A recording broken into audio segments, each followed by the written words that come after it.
Good morning students. तो देखिए कल हमने लेक्चर में किया था difference between accounting, auditing, investigation and book keeping. ये 4 टर्म पढ़ी थी। अब देखिए एक स्टेटमेंट है जो कई बार एग्जाम में पूछ ली जाती है कि accountancy is a necessity while auditing is a luxury, is it true? ये आपसे पूछा जाता है क्योंकि कुछ एक्सपर्ट्स ये मानते हैं कि जो अकाउंटेंसी है वो तो एक नेसेसिटी है, बिकॉज जो कॉर्पोरेट लॉ एक्ट है वो क्या बताता है कि डबल एंट्री सिस्टम को फॉलो करना है, एंड ऑडिटिंग एक लग्जरी है। क्या ये स्टेटमेंट सही है?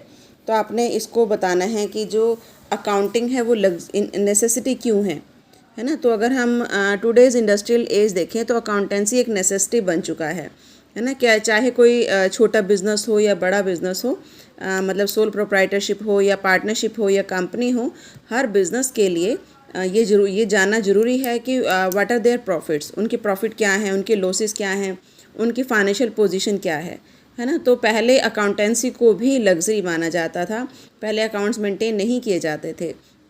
लेकिन जैसे जैसे बिज़नेस बढ़ने लगा, ट्रांजैक्शंस बढ़ने लगी, और जो ह्यूमन बीइंग है उसकी मेमोरी पावर कैसी होती है, लिमिटेड है ना। तो वो सारी ट्रांजैक्शन को याद नहीं रख सकता, तो उसने लिखना शुरू किया। जब उसने लिखना शुरू किया तो उसको वो ऑर्गेनाइज नहीं कर पाता था। फिर ऑर्गेनाइज ढंग से लिखना शुरू किया तो उसी फॉर्म को क्या कहा जाता है, अकाउंटेंसी, है ना। फिर उन्होंने डबल एंट्री सिस्टम जो 1494 में जो है वो आया था, 1494 में जिसका एवोल्यूशन हुआ था, उसके रूल्स एंड रेगुलेशंस को फॉलो करना शुरू किया। और आज के टाइम में चाहे कोई सोल प्रोप्राइटर है, चाहे वो पार्टनरशिप है या कोई बिजनेस है ना, सभी अपने अकाउंट्स मेंटेन करते हैं। तो अकाउंटेंसी क्या बन चुका है, एक नेसेसिटी। अब देखिए एक रीज़न्स, इसके रीज़न्स दिए हुए हैं, ये क्यों नेसेसिटी है, क्यों जो अकाउंटिंग है वो कंपल्सरी है ना, मैंडेटरी है सभी बिज़नेस के लिए। सबसे पहला रीज़न यही है, लिमिटेड मेमोरी पावर, कि आज के टाइम में जो बिज़नेस है उसमें बहुत सारी ट्रांजैक्शंस होती हैं डेली की, और ह्यूमन बीइंग की मेमोरी पावर इतनी ज़्यादा नहीं है कि वो सारी ट्रांजैक्शन को याद कर सके। Knowledge of actual position of the business, कि अगर आपको बिज़नेस की एक्चुअल पोजीशन आज की डेट में पता करनी है या at the end of the financial year पता करनी है, तो फिर आपको P&L account and balance sheet बनानी होगी, है ना। उसके बाद ही आप बता सकते हैं कि आपका जो बिज़नेस है वो प्रॉफिट में है या लॉस में है। प्रूफ इन कोर्ट, कि जब भी आप कोर्ट में जाते हैं तो ये एक रिटन प्रूफ का काम करता है ना। किसी भी तरीके से या आप ऑडिट कराते हैं, तो अगर आपके जो अकाउंट्स हैं वो प्रॉपरली मेंटेन्ड हैं तो आप उसको कोर्ट में एविडेंस के तौर पर आप उसको प्रोड्यूस कर सकते हैं। Knowledge of debtors and creditors, कि आपको ये पता चलता है किससे कितना आपको लेना है और कितना आपको देना है, ताकि वो उसके अकॉर्डिंग आप उनसे रिकवरी कर सकें। Proof in case of insolvency, कि अगर जो ऑनर है वो इंसॉल्वेंट हो जाता है तो उसको इंसॉल्वेंट डिक्लेयर होने के लिए भी अकाउंट्स चाहिए, है ना। तो इंसॉल्वेंसी के केस में भी वो कोर्ट में अपने बुक्स ऑफ अकाउंट को प्रेजेंट कर सकता है कि उसकी जो इनकम है वो कम है, लायबिलिटीज़ ज़्यादा हैं। Helpful in assessment of tax, कि जब टैक्स की कैलकुलेशन करनी हो, चाहे वो इनकम टैक्स हो या सेल्स टैक्स हो, तो उसके लिए भी अकाउंट्स को ही चेक किया जाता है और उसकी हेल्प से ही जो है उसकी हेल्प से ही टैक्स निकाला जाता है। तो उसमें भी काफ़ी हेल्पफुल है।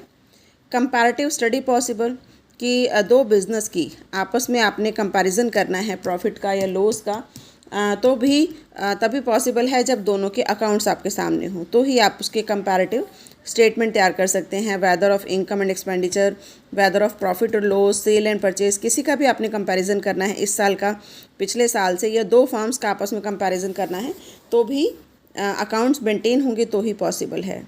कन्वीनियंस इन बोरोइंग, कि आपने अगर बोरो करना है किसी बैंक से, किसी फाइनेंशियल इंस्टीट्यूशन से, तो वो भी आपसे क्या चाहता है कि आप अपने अकाउंट्स दिखाइए कि आपका फाइनेंशियल पोजीशन क्या है ना। उसके बाद ही वो आपको जो है वो लोन देने के लिए तैयार होता है।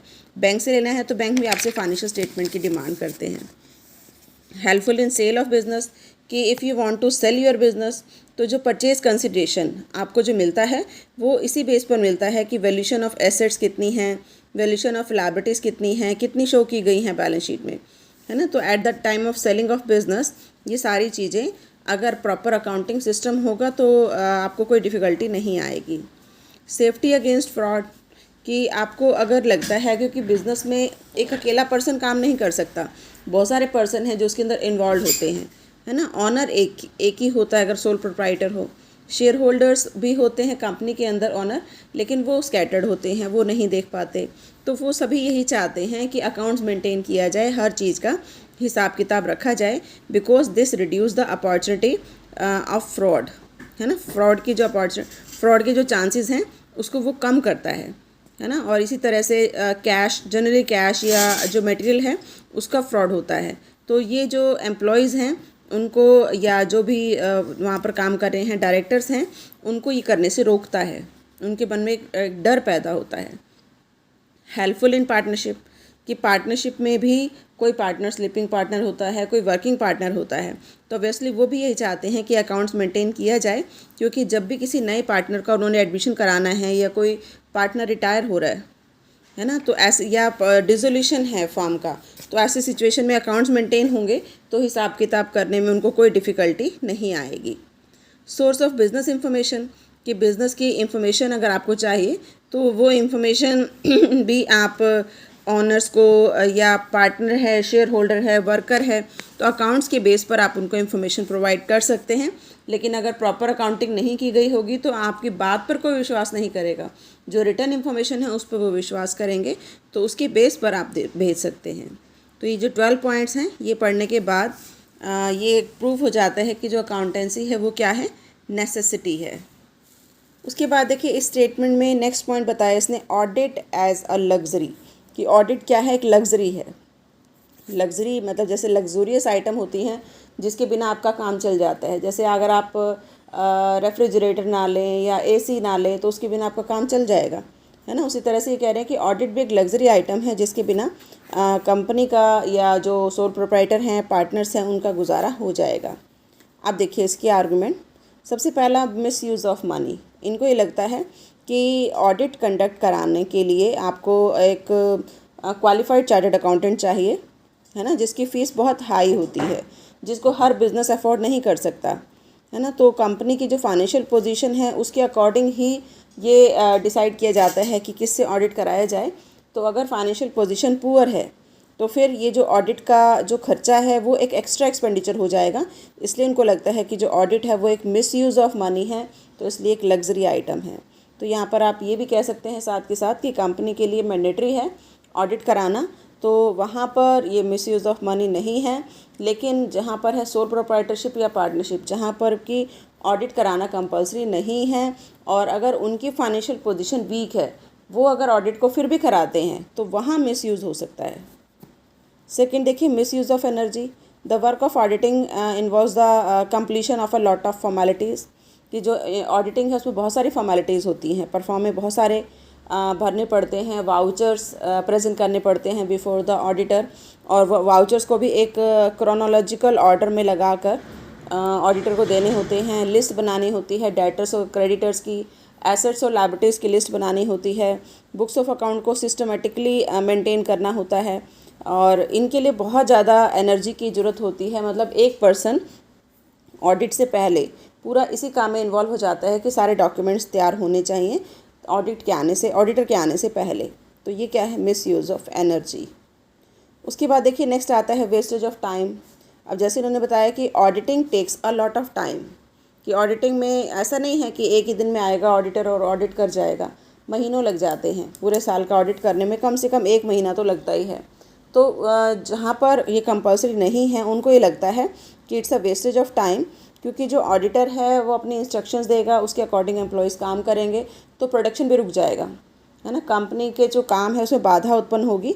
तो we can say it's a wastage of time, कि जो टाइम वो लिस्ट बनाने में लगाएंगे, जो टाइम वो एक्सप्लेनेशन देने में लगाएंगे, इंफॉर्मेशन देने में लगाएंगे, उस टाइम पर कोई और काम भी हो सकता है। नेक्स्ट देखिए, decrease in efficiency of employees.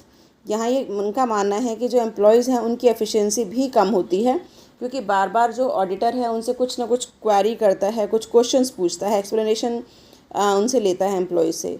तो एम्प्लॉयज़ का जो नॉर्मल वर्क है, डे टू डे जो रूटीन का वर्क है, उसमें बाधा उत्पन्न होती है, जिसकी वजह से जो एम्प्लॉयज़ है वो अच्छे से काम नहीं कर पाते और उनकी एफिशिएंसी के ऊपर इसका इफ़ेक्ट पड़ता है। इररिलेवेंस ऑफ ऑडिट, कि जो ऑडिट है वो कहते हैं कि वो करवाना ज़रूरी नहीं है ना। नॉर्मली ये नोट किया जाता है कि ऑडिट करवाने के बाद भी फ्रॉड भी हो जाते हैं और गलतियां भी हो जाती हैं, जो कि अनडिटेक्टेड रह जाती हैं। ज़रूरी नहीं है कि आपने ऑडिट करा लिया तो वो इस बात का प्रूव नहीं है कि आपके जो अकाउंट्स है वो बिल्कुल सही है और उसके अंदर कोई फ्रॉड नहीं हुआ, कोई मिस्टेक नहीं है। उसके बाद भी फ्रॉड भी मिल जाते हैं और एरर्स भी मिल जाती हैं। तो वी कैन से कि जो ऑडिट है वो क्या है, एक लग्जोरियस आइटम है जिसको अगर आपकी फाइनेंशियल पोजीशन अच्छी है तो करवाया जा सकता है, लेकिन अगर बिज़नेस लॉस में जा रहा है तो फिर ये कराना ज़रूरी नहीं है। बट लास्ट में आप कंक्लूज़न में यही बताएंगे कि क्योंकि जैसे पार्टनरशिप फर्म है या सोल प्रोप्राइटर है या कोई और अदर बिजनेस है जिसके लिए कि ऑडिट करवाना कंपलसरी नहीं है, उनके लिए ये लग्जरी हो सकता है। लेकिन अगर कोई कंपनी है, कॉरपोरेट सेक्टर है जो रजिस्टर्ड है 1956 या 2013 के अकॉर्डिंग, तो उनके लिए जो ऑडिट करवाना वो लग्जरी नहीं है, वो क्या है, कंपलसरी है। तो वो भी आपका नेसेसिटी में आ जाएगा। बाकी फाइनेंशियल पोजीशन के अकॉर्डिंग वो चेक कर सकते हैं कि जो ऑडिटर हैं किसके चार्जेस कम हैं, उसको बुलाकर उनसे ऑडिट कराया जाए। बाकी उनके लिए ये नहीं कहा जा सकता कि जो ऑडिटिंग है वो क्या है, मतलब लग्जरी है। Auditing is now legally compulsory, legally compulsory है कंपनीज़ के लिए, ट्रस्ट के लिए, कोऑपरेटिव सोसाइटी के लिए एंड गवर्नमेंट कॉर्पोरेशन के लिए। उसके बाद देखो नेक्स्ट टॉपिक आता है scope. What is the scope of audit? तो scope of audit we can say limits beyond the auditor. जिन लिमिट्स के बाहर जो ऑडिटर है वो काम नहीं कर सकता, मतलब ऑडिटर की लिमिट्स क्या हैं, ऑडिटर क्या क्या काम कर सकता है वो बताता है स्कोप। तो by determining the scope auditor can use his time and efforts, कि अपने टाइम वो पूरा लगा सकता है, अपनी प्लानिंग वो कर सकता है, ऑडिट प्लानिंग कर सकता है कि उसने क्या क्या काम करना है। और डिपेंड करता है ये एग्रीमेंट के ऊपर कि उसको जो अपॉइंट करने वाला पर्सन है वो और ऑडिटर आपस में उनके बीच में क्या एग्रीमेंट हुआ है, जिसके बेस पर जो ऑडिटर है अपना काम डिसाइड करता है। तो देखिए वर्क ऑफ ऑडिटर क्या क्या हो सकता है। सबसे पहला अर्थमेटिकल एक्यूरेसी, वो तो चेक करेगा ही। सेकेंड, बुक्स ऑफ अकाउंट को चेक करेगा on the basis of available vouchers, कि जो वाउचर्स अवेलेबल हैं उसके अकॉर्डिंग बुक्स ऑफ अकाउंट्स है या नहीं। जैसे पीछे आया था कि कोई भी वाउचर ऐसा नहीं होना चाहिए जिसके बिना कोई ट्रांजैक्शन ना हो, कोई भी ट्रांजैक्शन ऐसी नहीं होनी चाहिए जिसका कोई वाउचर ना हो। Examining and verifying all assets and liability, balance sheet में आपने जो ऑडिटर है वो एसेट्स और लायबिलिटीज़ को भी देखता है और एक फैक्चुअल रिपोर्ट वो देता है कि क्लाइंट को कि उसने एग्ज़ामिन किया, उसके बाद जो है वो क्या क्या उसने पाया। अब देखिए ये बातें ध्यान में रखता है जो ऑडिटर है कि what is the objective of audit, audit क्यों कराया जा रहा है, उसका ऑब्जेक्टिव क्या है। और second, whether the client has issued a specific या special notice for the audit, कि क्लाइंट ने कोई स्पेशल नोटिस इशू किया है, क्या ट्रायल बैलेंस टैली हुआ है या नहीं हुआ, या उसके अंदर कोई डिस्क्रिपेंसी है, क्या जो क्लाइंट है वो एक पार्टनरशिप फर्म है या कंपनी है ना, क्योंकि जो स्कोप है वो पार्टनरशिप डीड में फॉर पार्टनरशिप कंपनी, एंड अगर वो कंपनी है तो मेमोरेंडम या आर्टिकल्स में है ना उसके अंदर लिखा होगा, तो उसको पहले स्टडी करना होगा। उसके बाद देखिए scope of private audit. Private audit हम कह सकते हैं कि ऐसी इंस्टीट्यूशन या ऐसी ऑर्गेनाइजेशन जहाँ पर कि ऑडिट करवाना कंपलसरी नहीं है, जैसे sole proprietorship and partnership firm है ना। ऐसी ऑर्गेनाइजेशन में जो स्कोप है वो डिपेंड करता है ऑडिटर और क्लाइंट के बीच में जो एग्रीमेंट हुआ है उसके ऊपर कि वो क्या कराना चाहते हैं, what is there objective. Second आता है scope of statutory audit. Statutory audit वो ऑडिट है जो करवाना लीगली कंपल्सरी है जिन कंपनीज़ के लिए, तो एनेक्टमेंट ऑफ लॉ के अकॉर्डिंग जिनको करवाना ज़रूरी है, जैसे कंपनी है, पब्लिक ट्रस्ट है, बैंक है, इंश्योरेंस कंपनी है, इनके लिए कंपल्सरी हो जाता है। तो इनके लिए जो ऑडिटर के राइट्स हैं या जो ऑडिटर की ड्यूटीज़ हैं वो इन एनेक्टमेंट में ही दी हुई हैं, है ना। तो फिर यहाँ पर मतलब क्लाइंट और ऑडिटर में क्या एग्रीमेंट हुआ वो मायने नहीं रखता, बल्कि जो स्टैट्यूटरी रूल्स हैं वो देखे जाएंगे कि क्या रूल्स हैं, और इसके साथ साथ जो मतलब इनका मेमोरेंडम है, आर्टिकल हैं, उसको भी स्टडी करना होगा। और ये भी देखना होगा कि जो ऑडिटर है वो एक क्वालिफाइड पर्सन होना चाहिए। नेक्स्ट आता है स्कोप ऑफ गवर्नमेंट ऑडिट। आप देखिए गवर्नमेंट ऑडिट कौन होता है ऑडिटर, तो जो गवर्नमेंट है वो भी अपने अकाउंट्स डिपार्टमेंट के अकाउंट्स मेंटेन करती है, गवर्नमेंट कंपनीज़ भी होती हैं तो उनको भी ऑडिट किया जाता है। तो इनका जो ऑडिट किया जाता है उसी को कहा जाता है गवर्नमेंट ऑडिट। तो इंडिया में जो प्रेसिडेंट है वो अपॉइंट करता है controller and auditor general of India, है ना। प्रेसिडेंट अपॉइंट करता है, जिस कंट्रोलर की ड्यूटी है कि वो जितने भी डिपार्टमेंट्स हैं गवर्नमेंट सेक्टर के उन सबको वो ऑडिट करेंगे, उन सबको वो एग्ज़ामिन करेंगे, तो किसी भी स्टेट गवर्नमेंट या सेंट्रल गवर्नमेंट की अगर कोई कंपनी है तो वो अपनी जो इन्फॉर्मेशन है वो उस कंट्रोलर को देता है। कंट्रोलर अपनी तरफ से जो ऑडिटर है इनके डिपार्टमेंट में होते हैं, ये अपने ऑडिटर्स को, गवर्नमेंट ऑडिटर्स को इनकी कंपनी में भेजते हैं इनके अकाउंट्स को चेक करने के लिए। तो ये हमारा कहलाता है गवर्नमेंट ऑडिट।